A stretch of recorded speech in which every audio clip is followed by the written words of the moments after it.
Tiens, à ton avis, ça date de quand le jeu des petits chevaux?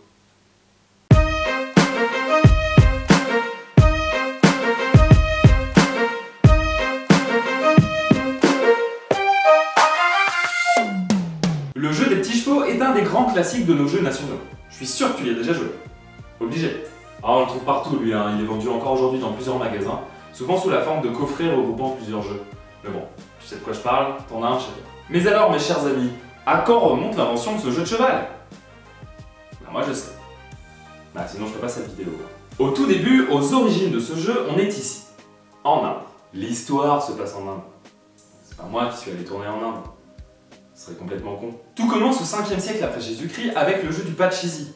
Ou en tout cas, on est sûr qu'il existe à ce moment-là, mais bon, comme d'habitude, il est sûrement un poil plus vieux. Le Pachisi, c'est un des jeux traditionnels en Inde, et on y joue encore aujourd'hui. Enfin, c'est pas le même parti, hein. C'est un jeu de parcours, un jeu de course dont le nom veut dire 25 en français, ce qui est le nombre maximum que l'on peut obtenir avec le jet de 6 coris. Mais si, les coris, c'est ces petits coquillages là, un côté fendu, un côté arrondi. Vous connaissez la musique maintenant, je vais pas vous le refaire à chaque fois.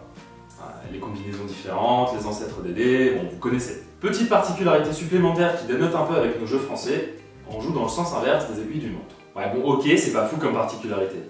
Mais bon, ça explique pourquoi on joue dans ce sens-là au Parcheesi, un jeu américain apparu en 1867 chez un éditeur new-yorkais et qui est une adaptation du Pachisi indien. On y retrouve tout un tas de choses, comme la forme du plateau qui ressemble pas mal.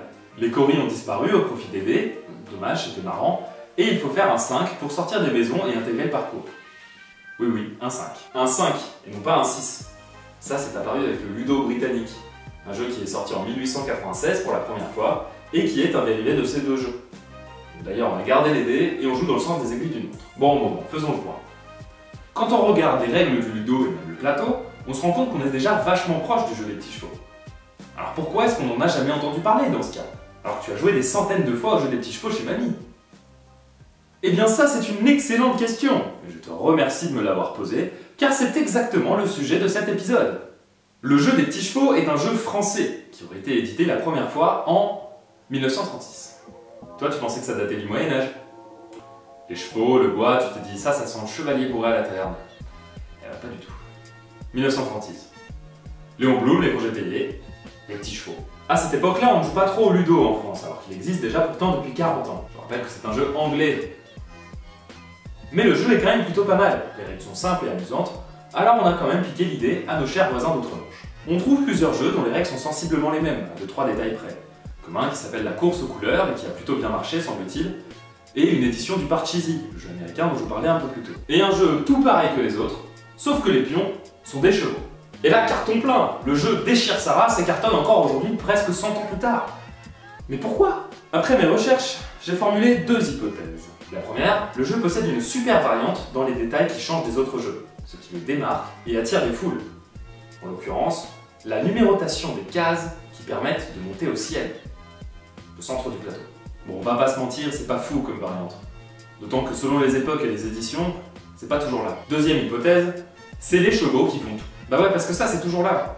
Le nom peut varier, on le retrouve sous le nom de jeu des petits chevaux, dada ou encore jeu de trotteur, mais il y a toujours des canassons. Ouais, non mais je sais ce que vous vous dites, hein. On pourrait très bien jouer au jeu des petits chevaux sans les petits chevaux. Ça changerait pas grand chose au jeu. Bah moi je pense que si. Ça changerait même beaucoup de choses en fait. Le jeu de société n'est pas qu'un ensemble de règles à respecter pour avancer dans un schéma de jeu. Tout comme le cinéma ou le jeu vidéo, la structure narrative ne suffit pas. Il faut un univers, une histoire. Qu'est-ce qui différencie vraiment la course aux couleurs du jeu des petits chevaux par exemple? La forme du plateau, le fait que l'un ait des colonnes numérotées et pas l'autre, ou tout simplement que l'un soit une course de couleurs tandis que l'autre est une course de chevaux. D'autant qu'il n'y a pas que ça qui change. Les maisons desquelles on doit sortir en faisant un 6 sont ici des écuries. Le plateau est également décoré en rapport avec des têtes de cheval et des fers par exemple.